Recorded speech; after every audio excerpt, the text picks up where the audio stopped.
when you're looking at top free agents, the reason why they're getting the top dough, one, they're pretty damn good, but two, you know what you get with them. They post up. Exactly. Right? Exactly. And so with the young players, that's the conversation. The young players, the upside is they could be this. Right. The free agents have proven that they are this. So like Schwarb's just signed with the Phillies Schwarber played 162 last year. Yeah. Just saying. And they could say, oh, he DH. Well, you know what? He DH. He hit 50 jacks. And exactly. You know what he was? In the locker room, he was the guy for them. The city loves him. He loves the city. Makes all the sense. So when you're looking at right now, you're looking at, so like Schwarber's off the board, it makes sense. Pete Alonso is a polarizing player, and being the polar bear did not mean to like have that little run on there of words. But Pete, however you feel about his defense, whatever, that dude bangs. That dude hits. Right. So in this case, I feel like you probably think the same way. Yes. Harold Reynolds said yesterday he felt that Pete's almost undervalued for his offensive production. Right. Do you think some of these guys get that tag because just the price is getting brought up? Like, how do you value a guy like Pete coming into How do I value it, dude? I just tell you the truth, I just had breakfast with Carlos Mendoza today, perfect timing. Yeah. I asked him about Pete. He's like, dude, the fact that I didn't have to worry about the lineup, I just knew he was penciled in there 3 or 4, wherever he was.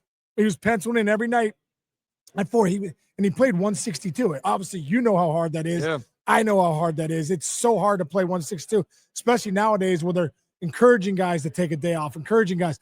And here's another thing. Where do you just go find 40 and 120? Like, I can't stand – listen, I'm into the analytics as much as anybody. I'm on MLB Network. You have to be in the analytics. I was the hitting coach for the Yankees second half of 2023. I get the numbers. Yeah. I get all that stuff. I remember asking Jim Leland one time. I said, Jim, Miguel Cabrera, versus Trout back in the day. Remember Cabrera had won the Triple Crown, but everyone's like, oh, Trout's other numbers, the WARs, and they're better than Cabrera.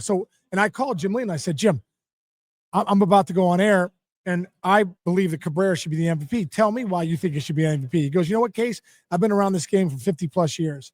He goes, at the end of the day, people are going to come into my office at the end of the game, win or lose, and they're going to say, hey, Skip, why'd you win that game tonight? Hey, because I got the big hit. We got the big hit when we needed it. Hey, why'd you lose that game, Skip?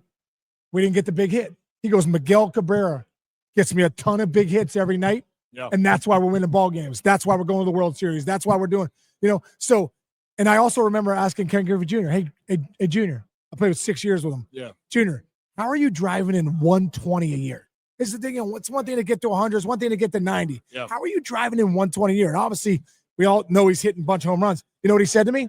He goes, you know what, Case? When that guy's on third, less than 2 outs, I got to get that ground ball to second. I remember a guy in the minor leagues. There was a coach named Keith Bodie told a story about Carlos Lee. Carlos Lee said, runner on third base, infield back.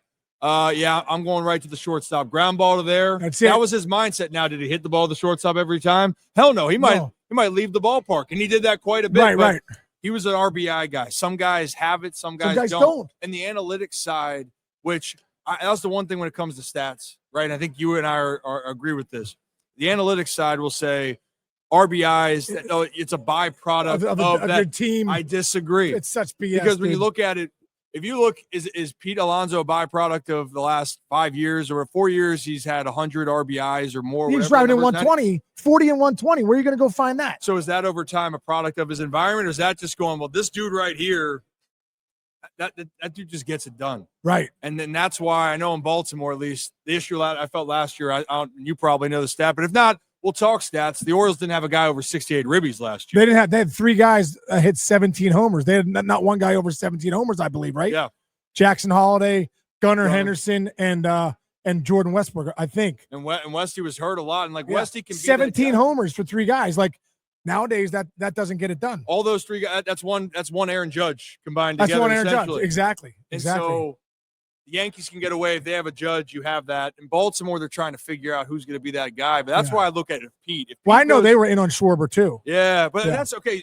Can you speak on this for a second? Because this has been a conversation that we've had for a long time. If you love a place, Schwarber loves Philly. Right. And a lot of people get mad with Mike Elias in the front office, and I get it. Someone has to sign in Baltimore for this to go away at some point.